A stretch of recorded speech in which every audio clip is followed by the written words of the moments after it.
What's happening, everybody? SpiffyMan255 here again with you today, and I'm going to talk about something called diversity retconning in popular media. So, what is retconning? Retconning overall is when you take a character, a fictional character, or a story, or something like that, and you modify the established story, backstory, origins, or narrative to make something else fit in the future, right? So basically, you go back and you change a little something about their origin story or something like that to make something fit.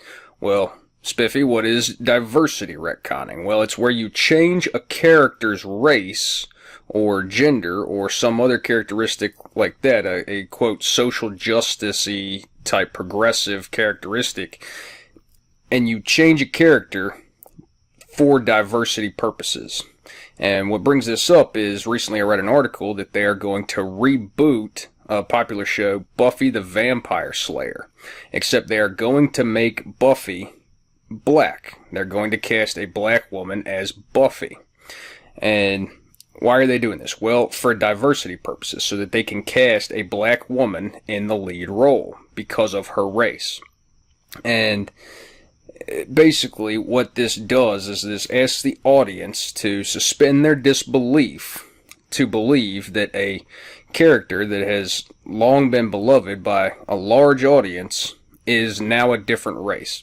And this type of suspension of belief, in my opinion, can only go so far, because the audience might be able to move away from a direct change of race to this character, but if you look at other things like the Teenage Mutant Ninja Turtles, for example, you wouldn't be able to come out and say, hey, remember how these guys are turtles?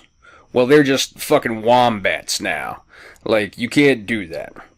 So, is it racist for me to say that I think it's wrong for them to cast a black woman in the role of Buffy, this specific character? I don't believe so. As a matter of fact, I think it's more racially charged to say that this character needs to be black. And the reasoning for that is I'm going to look into why you would need to retcon this character in the first place. So, we're going to move over to comics for a second to draw a comparison here. So my two favorite characters in X-Men are Psylocke and Gambit. And some people might say, oh man, here's a white male and one of his favorite characters in all of comic books is a female of color. My goodness. And I absolutely love Psylocke. I love Psylocke to death. I think her backstory is absolutely fascinating, and I think certain issues that she has to deal with are particularly of interest, because Psylocke is a telepath who got trapped in the body of an Asian ninja assassin. And so now she basically gets to combine the strengths of both and do what the X-Men do, right? So it's very, very interesting. But here's the thing. If you were to make Psylocke black, it would completely and totally demolish her entire backstory, because it is very specifically tied to an event where Psylocke's original consciousness from her original body gets transferred into a ninja assassin. And so if you were to make Psylocke black, it complicates things very, very severely. It's the same with Gambit. Gambit is Louisiana Creole. He's a Cajun.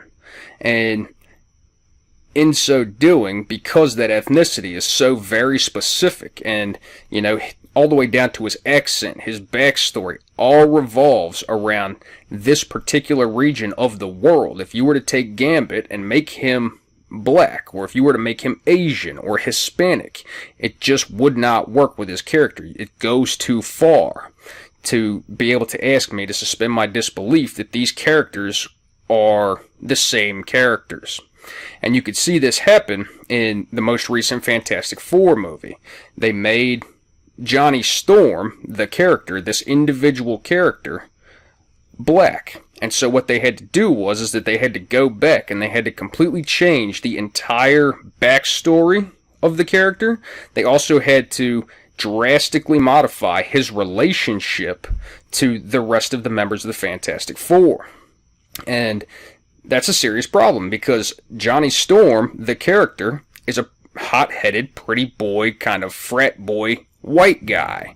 And this is a very important part of his character. It's core, it's central to his character that he is this type of person that people can relate to. And they can love him, they can hate him, whatever. But he is this type of person. And so basically what you've done is you've taken this individual, despite the fact that they're fictional, this is an individual with an individual history, an individual life that he has lived. And you've basically just said, by the way, this guy's a black dude now. And that just doesn't work. Now, some people might say that's racist, like I said before, but I do not believe it is, because people typically do not care about these immutable characteristics of a character so long as the character is written well and you're not intentionally trying to draw attention to the fact that this person is a certain race or a certain gender or whatever. People don't like it when you basically come out and say, hey, look at me, I'm a black dude. I'm a black dude in a movie. I'm a black dude. That is, it's completely childish, and I think it infantilizes actual problems that minorities face in society. And as far as media goes, it actually infantilizes the notion that minorities want more representation in these types of media. So why don't I think it's racist? Well, if you move over to another comic, Spider-Man, you can look at Miles Morales. Now, the Spider-Man comics featuring Miles Morales as Spider-Man seem to be doing rather well. People seem to enjoy the character. People seem to really enjoy the writing style. They really enjoy the artistic style. And they don't really seem to care about Miles' race. And why is that? It's because people seem to enjoy the way Miles has taken up the mantle of Spider-Man and is continuing on through his trials as that persona, right? And that's the thing. They have created an entirely new person to insert into this universe, into the Spider-Man universe. And the mantle of Spider-Man can be taken up by anyone. But what they didn't do is basically come out and say, by the way, Peter Parker, that character that you have loved since forever, he's just a black dude now. Because that completely and totally throws a wrench in Peter Parker's entire history and the established fandom and the established following around that character. You can't just change a characteristic like that and expect people to be okay with it. So what they did was that they created a new character to take up the mantle of Spider-Man, and people seem to rather enjoy it. And you can do the same thing with Batman, right? Many, many people have worn the Batman suit. They have been Batman. But you didn't come out and say, by the way, Bruce Wayne is just a black dude now. Right? That wouldn't work. The audience cannot suspend their disbelief to that degree. And that's really what we're looking at here. You're looking at, can someone fill a role, or are we completely and totally retconning this character?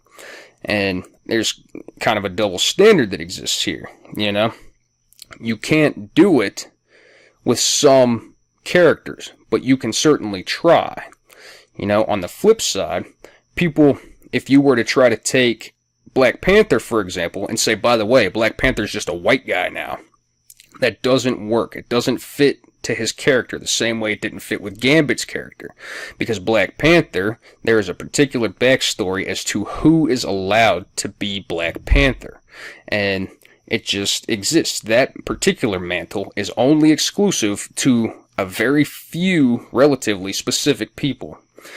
And so you cannot retcon that character to be a white guy. You can't even retcon that character to be a Hispanic guy or an Asian guy. You can definitely not retcon that character to be a female, because Black Panther basically has to be the king of Wakanda. So ultimately, what it boils down to is that with the Buffy situation, if we go back to that, I don't think the audience would have cared one iota if they were going to reboot Buffy to a new character, if you wanted to put a black female in that role as the lead character of a Buffy show. but you cannot make her Buffy. You can't just come out and say, by the way, you know how Buffy has always been this kind of white girl from the valley who loves to shop and hang out with her friends, and by the way, she kills vampires in her spare time? Yeah, she's just black now. You're like, wait, what? It's difficult. It's difficult to suspend your disbelief to that degree, because you really can't. You can't take a long-lived, beloved character, especially when you're re-releasing an IP that really is relying on people's nostalgia. I never really watched the show very much, but I absolutely love the original Buffy movie. It came out when I was a kid. It has a lot of very nostalgic value to me. You know, if it's on, I'll watch it. I absolutely love it. But you can't just turn around and say, by the way, you know that character that you loved and watched for all those years? They're just a completely different race now. That doesn't work. But what does work is if you take a new character and you insert them into the story in that role. There would be absolutely no problem if you were to say, hey, we're rebooting Buffy, and here's a new lead character, a strong-willed, frontline, black female character in the lead role in this show, and she, like her predecessor, has been unwittingly thrust into this world of having to kill vampires all the time, right? Nobody would have a problem with that. Here is a new character, and here's how we're going to develop this character. But you can't just turn around and say, I know this character existed, I know you're very fond of them, but by the way, they're just a different race now. That just doesn't work. But I don't know. That's just my opinion. Let me know what you think in the comments down below. Leave one. Don't forget to like this video, subscribe it, and for the love of God, share it. Love you guys. Be good to each other.